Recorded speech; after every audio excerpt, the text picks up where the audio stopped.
pembahasan kali ini saya akan memberikan contoh pemetaan gen, kemudian nanti dicari urutan gennya, frekuensi dari setiap hasil pindah silangnya sampai ke koefisiensi dan interferensinya. Nah, di sini ada contoh.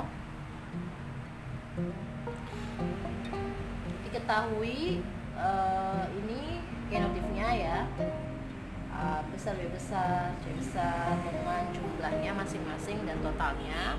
Kemudian yang akan kita cari, yang pertama yang perlu kita cari itu adalah urutan gennya. Urutan gennya itu sudah benar atau tidak. Bagaimana cara menentukannya? Cara menentukannya, kita harus mengetahui dulu bahwa setiap genotip ini mana parentalnya, mana pindah silang tunggalnya, dan mana pindah silang gandanya. Tapi yang paling utama yang perlu kita cari itu adalah parentalnya dan pindah silang gandanya. Dengan mengetahui dua jenis itu, kita akan mengetahui apakah urutannya sudah benar atau belum. Nah, triknya seperti biasa, kalau parental itu jumlahnya itu selalu lebih besar daripada nilai yang lain. Dari sini tuh sudah ketahuan ya, yang ini dan ini adalah jumlah yang paling terbesar. Maka kedua ini adalah parentalnya. Nah, kemudian kita mencari PSG-nya atau pindah silang ganda. Pindah silang ganda juga triknya sudah saya beritahu bahwa pindah silang ganda itu jumlahnya adalah yang paling terkecil ya. Jadi di sini sudah ketahuan nih, 2 dan 3 ini adalah PSG-nya. PSG atau pindah silang ganda. Nah, tinggal ini ketahuan nih, ini adalah pindah silang tunggal, tapi mana daerah 1 mana daerah 2 kita harus tahu urutan gennya itu sudah benar atau belum. Bagaimana cara mengetahuinya? Dengan membandingkan genotip antara parental dan genotip antara PSG. Ini saya coret-coret di sini dulu ya. Ini yang parental itu A besar, B besar, C besar, dan A kecil, B kecil, C kecil. Ini kalian kalau nulis C kecil harus ada gininya ya, biar saya kelihatan jelas. Jadi ini bedanya. Ini nggak ada tuh. Terus ini adalah parental. Yang PSG itu adalah A besar, B besar, C kecil, dan A kecil, B kecil, C besar. Untuk melihat perbandingannya, kalian lihat bagian yang ini dulu. Nah, sebelum kesini kalian kesini dulu ya. Lihat, kemarin sudah di video sebelumnya sudah pernah saya jelaskan ya. Untuk trik mencari PSG itu kan pindah silang ganda, artinya dia ada 2 kali perbedaan antara dominan, resesif, dan dominan gitu. Jadi harusnya itu kan dominan, resesif, dominan gitu ya. Tapi di sini dominan, resesif. Nah, ini berarti kan pindah silangnya cuma di sini aja nih, cuma tunggal ya. Jadi kemungkinan urutan ini adalah salah. Maka bandingkan di sini.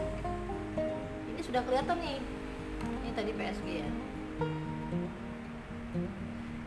PSG-nya di sini urutannya seperti tunggal, jadi harusnya kan dominan, resesif, dominan gitu ya, atau huruf besar, huruf kecil, huruf besar. Tapi ini huruf besar, huruf kecil. Ini kalau kayak gini tuh dikatakannya tuh tunggal gitu ya. Maka dan di sini sudah kelihatan perbedaannya, A besar, B besar, C besar, A besar, B besar, C kecil. Di sini berarti harus ada yang berpindah tempat. Yang berpindah tempat itu selalu berpindahnya ke bagian tengah. Maka di mana kira-kira yang berbeda di antara ini? Ini kan C kecil. Maka C kecil ini selalu atau tadi sudah dikatakan bahwa yang berpindah selalu penempatannya ke tengah. Jadi C kecil ke B sini, maka hasilnya begini kan, A besar, C kecil, B besar, gitu ya. Kemudian yang bagian ini kita lihat, ini juga sama nih, A kecil, B kecil, C besar, ininya C kecil. Harusnya yang berpindah, maka ini kan sama, ini udah yang harus pindah adalah C nya, maka A kecil, C besar, B kecil. Ini juga sama, karena semuanya C-nya berpindah, maka semua juga akan mengikuti perpindahan. Kecil B. Nah, seperti itu.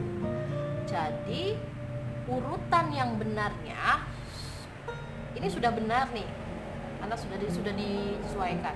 Jadi maka urutannya bukan A B C lagi, melainkan urutan yang benarnya adalah A C B. Ini urutan gennya. Begitu ya. Tapi kalau misalkan kalian menemukan soal kemudian parentalnya sudah benar, kemudian PSG-nya dari awal juga sudah terlihat benar bahwa A besar, C kecil, B besar, A kecil, C besar, B kecil, udah kalian tidak usah memindahkan seperti ini lagi. Jadi ini soal pengecualian jika terlihat ada perbedaan di antara parental dan PSG-nya. Selanjutnya, karena urutan gennya sudah berubah, maka kita bisa tulis di sini untuk mempermudah kalian ya. Jadi di sini ini dalam kurung aja ya. Jadi ACB atau ACB ini jadi A kecil, B kecil, A C besar, B besar,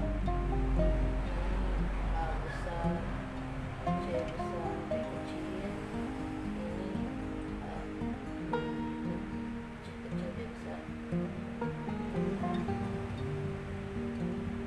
Ini untuk mempermudah kalian dalam nanti mencari antara jaraknya. Sekarang tinggal kalian mencari PS tunggalnya. PS tunggalnya ini ya, berarti ya antara ini dan ini sebenarnya sama aja. Kita bisa kasih ini kira-kira ini PS tunggal antara jarak yang mana, itu yang terpenting yang harus kalian tahu. Untuk mencari PS tunggal per jarak, coba kalian lihat yang PS tunggal A ke C, lihat bagian genotifnya.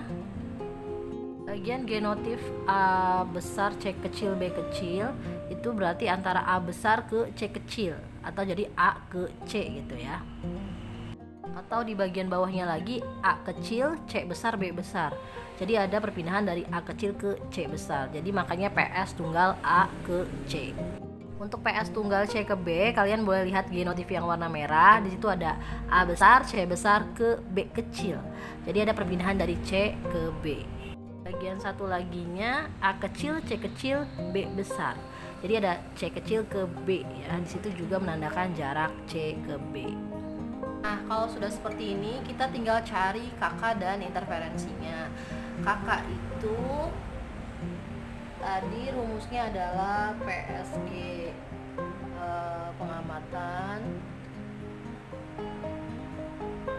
bagi PSG harapan ya, atau yang sudah ditemukan. Kita cari PSG pengamatannya dulu nih. PSG pengamatannya itu berarti dari nilai setiap jarak ini ya. ya PS tunggal, yaitu dari interval jarak A ke C, yaitu 45 ditambah 50 ditambah 2 ditambah 3 dibagi jumlah keseluruhan 2 dan 3 dari PSG ya. Berarti ini adalah 0,1. Kemudian CB 75 ditambah 70 ditambah 2 ditambah 3 dibagi 1000 0,15. Ini adalah harapan ya. Ini adalah harapannya. Yang PSG pengamatan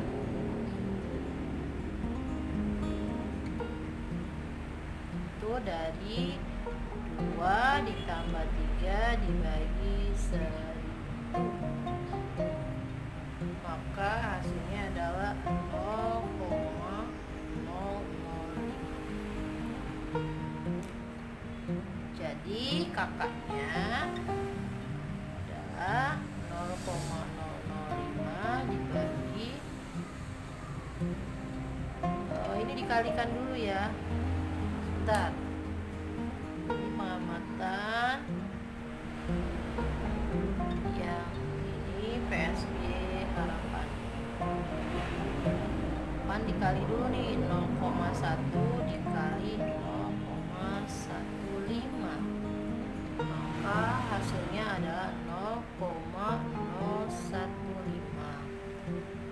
Maka kakaknya adalah 0,005 dibagi 0,015.